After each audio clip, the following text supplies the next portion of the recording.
तस्लीम हजरत मूसा अलैहि सलाम को जब फिरौन के महल में, मैं तवज्जो चाहूंगा, फिरौन के महल में रखा गया और औरतें बुलाई गईं कि इनको दूध पेश करें, खिदमत करें, कोई इनकी दाया बन जाए, कोई इनकी रिजाई वालिदा करार पाए। जो औरत आ रही है अल्लाह का नबी उधर चेहरा फेर लेते हैं। अब यहाँ ज़हन में आता है, ख्याल आता है कि शायद उनकी तबीयत उस वक्त नहीं होगी, भूख नहीं लगी होगी, या वो औरतें कोई गंदी हुई होंगी, साथ से बाज़ औक़ात बच्चे किसी ताफुन की वजह से करीब नहीं आते, ये शायद कोई और मसला होगा कि हजरत मूसा अलैहिस्सलाम वो उन औरतों का दूध पीने को तैयार नहीं हुए। लेकिन कुरान इस हकीकत से पर्दा यूं उठाता है, वहर्रमना अलैहिल मरादिया, हमने मूसा अलैहिस्सलाम पर अपनी हकीकी माँ के अलावा किसी भी दूध पिलाने वाली का दूध हराम कर दिया था। पता चला हजरत मूसा जो दूध नहीं पी रहे थे तो इस वजह से नहीं कि उन्हें भूख नहीं थी,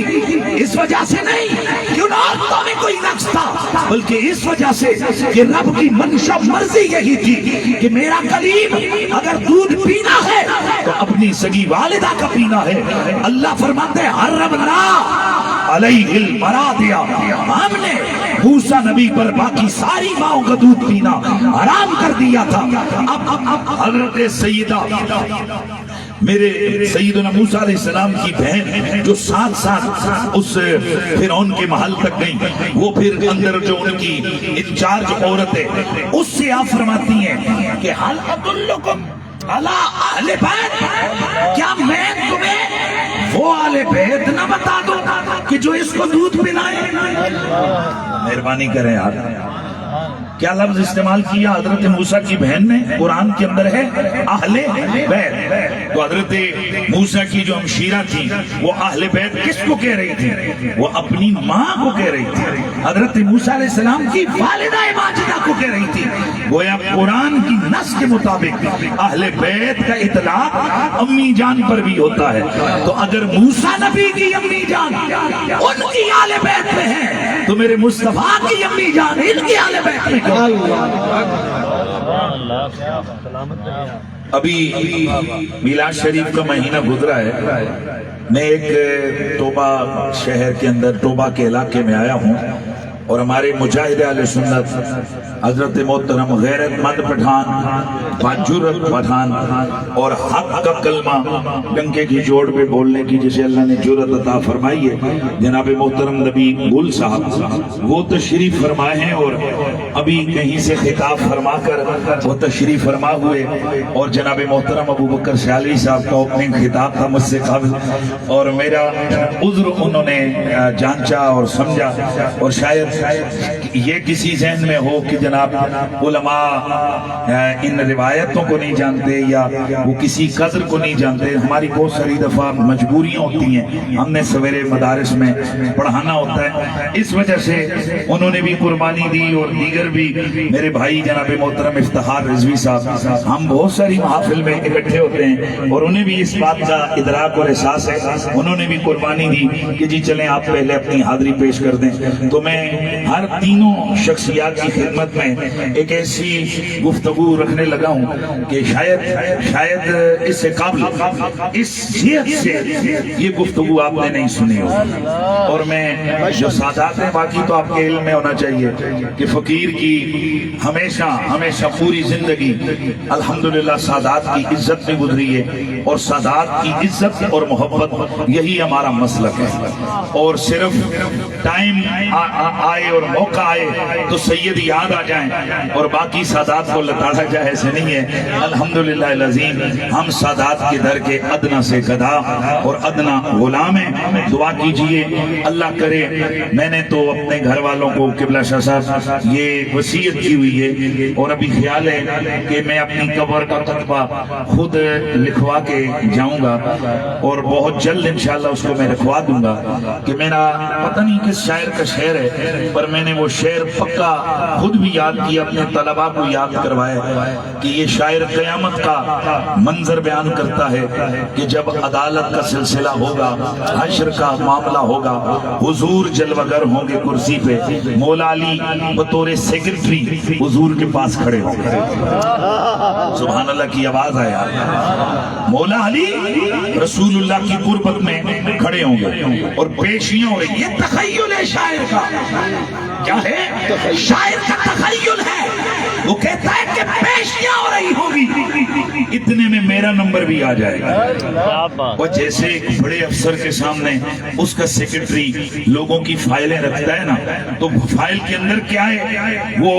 بڑے افسر چاہتے ہیں کہ بھئی وہ 2 لفظوں میں اس کو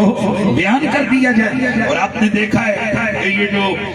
ڈی سی حضرات ہیں، ایس پی لیول کے لوگ ہیں، وہ پوری فائل تو نہیں پڑھتے، وہ سیکرٹری سے پوچھتے ہیں یہ کیا ہے، وہ کہتے ہیں جی یہ مسئلہ ہے، اچھا کیا ہے جی سائن کر دیں۔ تو شاعر کہتا ہے کہ منظر قیامت کا ہے، مصطفیٰ کرسی کرم پہ جلوہ کر رہے، پیشیاں ہو رہی ہیں، ادھر سے میری پیشی بھی آئی، تو کہتے کاش، یہ تصور ہے، کاش حضور شافع محشر علی کہیں کہ یہ شخص، میرے خیال میں پوری بز میں چاہوں گا کہ اس شعر پہ آپ کی توجہ، حضور شافع محشر علی کہیں کہ یہ شخص، یعنی جب ہم پیش ہونا تو شافع محشر کی بارگاہ میں مولا علی تعارف کروائیں کہ یہ شخص گناہگار بہت ہے۔ ہو گیا رولا، وہ جیسے علی کہتے گناہگار بہت ہے تو پاؤں زمین جو ہے نا وہ پاؤں کے نیچے سے نکلے گی کہ نہیں نکلے گی، پر شاعر نے اگلے جملے میں یہ سسپینس ختم کر دیا اور امید و یقین کی اس منزل اور اسٹیج پہ لا کے بٹھا دیا کہ جہاں کوئی تزلزل نہیں ہے، جہاں کوئی پرابلم نہیں ہے، حضور شافع محشر علی کہے کہ یہ شخص گناہگار بہت ہے مگر حسین کا ہے۔ ذرا ایک دفعہ سبحان اللہ کی صدا لگا دیجیے، گناہگار بہت ہے مگر حسین کا ہے۔ اور جب مصطفیٰ کی بارگاہ میں علی کہہ دے کہ یہ بندہ حسینی ہے اور پیچھے رہ کے آ گیا، تو میں عرض کر رہا تھا، جزاکم اللہ خیرہ، آپ کی حوصلہ افزائی کا شکریہ، تو میں عرض کر رہا تھا کہ یہ جو جملے چند ہیں یہ آپ کی خدمت میں بطور تحفہ پہلی دفعہ اس دن، بلکہ یہ پچھلے جمعے کو میرے مطالعے میں یہ چیز آئی، پھر اسی ریسرچ میں لگ گیا، پھر کوئی کافی ساری کتابیں کھولی، پھر دماغ روشن ہوا اور پھر میں ایک نتیجے پہ پہنچا۔ میری عادت ہے جب یقین آ جائے تو پھر ڈنکے کی چوٹ پر دھڑلے سے بیان کرتے ہیں۔ تو سنیے، میرے حضور کی امی جان، یار میری امی جان نو سلام ہونے میں کتنا خوش ہونا، تو میرے سرکار کی امی کا ذکر ہوگا، حضور کتنے خوش ہونا۔